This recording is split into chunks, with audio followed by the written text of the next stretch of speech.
సాధారణంగా బెచ్చగాడు అంటే మనకి ఒకటే ఫస్ట్ అడుక్కునేవాడు ఒక్కడే గుర్తొస్తాడు, అంత మించి ఇంకేమి గుర్తురాడు. బట్ బిహైండ్ దట్ ఈ ఫిలిం చూస్తే మీకు అనిపించేది ఏమిటి అని అంటే, జోలు తీసుకొని భగవంతుడిని బెచ్చగాడడం, నా తల్లి ప్రాణాలు కాపాడు, నా తల్లి ఆరోగ్యాన్ని చూడు, నన్ను కాపాడుకో తండ్రి అని బెచ్చగెత్తాడు. That is originally బెచ్చగాడు.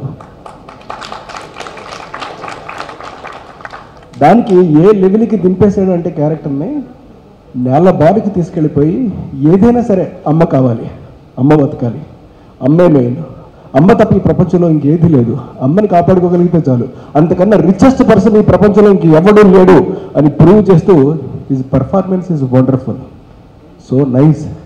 ఎక్కడ అతిగా చేయలేదు, నాట్ ఎక్సెస్, అండ్ ఎక్కడ అండర్లో చేయలేదు, పర్ఫెక్ట్గా ఆ క్యారెక్టర్ ఎలా బిహేవ్ చేస్తో అట్లాంటి behaviour I saw him on the screen. నేను హీరోని కదా, నేను చాలా ఎమోషనల్గా ఒక 4-5 ఫైట్లు కొడితే బాగా ఆడియన్స్ విజిల్స్ చేస్తారు, నేను హీరోని కదా మంచి కాలర్లు ఎత్తుకుంటూ కాలర్ మీద డిజైన్ ఉన్న షర్ట్స్ వేసుకుంటే బాగుంటుందేమో. No, he never thought about of it.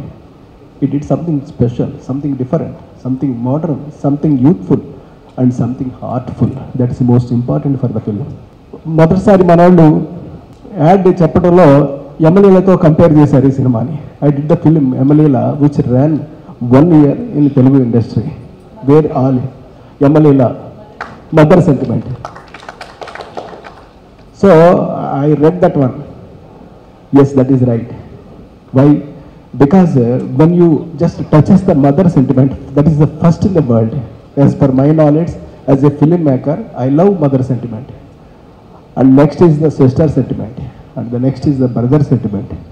Like that, and next is the wife sentiment. All the sentiments, anything, that when we go for a mother sentiment, it always pays wonderfully, no doubt at all. That's why our people, వాళ్ళు ఎమ్మెల్యేలతో compare చేశారు. Yes, ఎమ్మెల్యేలో కూడా అంత down to earth character ఆలిది. అతనికి కావాల్సింది అమ్మ, అంతే, అమ్మ బతకాలి, అమ్మ బతకాలి, అమ్మ బతకాలి, ఓన్లీ వన్ వర్డ్. ఇందులో కూడా అంతే, అమ్మ కోసం ఏదైనా చేయాలి, అది అడుక్కోవడమైనా సరే రెడీ, ఇంకా అంతకన్నా కింద ఇంకేదైనా ఉంటే చెప్పండి, I will do it. I want my mother. ఎప్పుడైతే ఇలాంటి ఒక టచెస్ తోటి సినిమా ఉందో అది ఏ భాష ఆలోచించరు. అందులో ఇది ఎంత గొప్పగా ఒక 6 పాటలు ఉన్నాయా అసలు ఆలోచించరు, ఒక 6 ఫైట్లు ఉన్నాయా, they never calculate, they only communicate. That communication is only the attachment. ఆ అటాచ్మెంట్ ఓన్లీ మదర్ సెంటిమెంట్. ఎవరు ఆర్టిస్టులు ఉన్నారో ఆ మదర్ మనకు తెలియదు, హీరోయిన్ మనకు తెలీదు, హీరో అప్పుడప్పుడే పైకి వస్తున్నాడు కొంతమందికి మాత్రమే తెలుసు. బట్ విత్ దిస్ ఫిలిం ప్రతి వాళ్ళు కూడా జనంలో ఒకళ్ళు అయిపోయారు. వీళ్ళు పబ్లిక్ ఇవాళ చాలామంది నాకు ఫోన్ చేసి, సార్ మీరు సినిమా చూశారు కదా, ఏంటంత సంథింగ్ స్పెషల్ అని అంటే, ఎందుకనండి ఆ Vijay Antony is very touching to us, డిఫరెంట్గా ఉన్నాడు, ఏంటి ఏం మామూలుగా ఏం యాక్షన్ చేయలేదు కదా అని అంటే, వాళ్ళు అంటారు లేదు అదే స్పెషాలిటీ అండి, ఈజ్ జస్ట్ బిహేవ్డ్ ఇట్.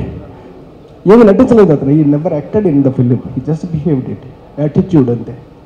దీని గురించి మాట్లాడుతుంటే నేను ఆశ్చర్యపోయాను. So this is their part. ఇలాంటి ఒక ఫిల్మ్ని ఇక చంద్రవాడ ఫ్యామిలీకి చెప్పాలి అని అంటే it is a greatest film. ఎందుకంటే వాళ్ళు చాలా సినిమాలు చేశారు. సినిమా అంటే తపన కాదు, ఇంకా ఎక్కువ. సినిమా అంటే పిచ్చి కాదు, ఇంకా ఎక్కువ. ఇంకా పదం లేదు నా దగ్గర వాడడానికి. అలాంటి ఒక తపనతోటి వాళ్ళ చేతిలో ఒక మంచి సినిమా వస్తే ఆ సినిమాని వాళ్ళు ఏ రేంజ్కి తీసుకెళ్ళగలుగుతారు, ఎలా పట్టుకెళ్ళిపోగలుగుతారు జనంలోకి. ఫుల్ పేజెస్, ఎక్కడ చూసినా ఫుల్ షీట్, బిచ్చగాడు. ఏంటిది అసలు? ఈ సినిమాని ఇంతలా ప్రమోట్ చేస్తున్నారు, ఇందులో ఏముంది? ఒక క్వశ్చన్ రైజ్ చేశారు ఆడియన్స్లో. ఏమీ లేకపోతే ఎందుకు ఈ సినిమా ఇలా ఆడుతుందనే ఇంకో సెకండ్ క్వశ్చన్.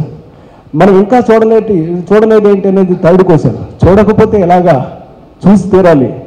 ఇందులో ఏదో లేకపోతే ఇంతలాగా ఎలా సస్టైన్ అవుతుంది? వాళ్ళు 2వ వారం ఆడడం కష్టం ఆ సినిమాలు. 2వ వారం మనం చూడలేదు, 3వ వారం ఇంపాసిబుల్. దట్స్ గాన్, అంటే బ్లాస్ట్ అయిపోయినట్టే. దీస్ డేస్ ఒక 50 days వరకు కూడా ఒక డబ్బింగ్ సినిమాని, హార్ట్ టచింగ్ ఫిలింని, దట్టు సెంటిమెంట్, మళ్ళీ కొన్ని ఏదైనా కమర్షియల్గా హిలేరియస్ కామెడీ అది కుమ్మేశారట, నో. అద్భుతమైన ఫైట్లు, నో. Only sentiment. ఆ సెంటిమెంట్ ఫిల్మ్ని 50 రోజులు తీసుకుని వచ్చి కొన్ని థియేటర్లో హిస్టరీని క్రియేట్ చేశారు. అంటే ఈ సినిమా మాకు వద్దు అని చెప్పేసి ఒక వారం రోజుల లోపల 3 days 4 days తీసేసిన మళ్ళీ వాళ్ళే తిరిగి అడిగి మళ్ళీ అంటే 60,000 రూపాయలు షేర్ కూడా అని ఒక దాంట్లోంచి 3-4 లక్షల రూపాయలు షేర్ తీసుకుని వచ్చారు.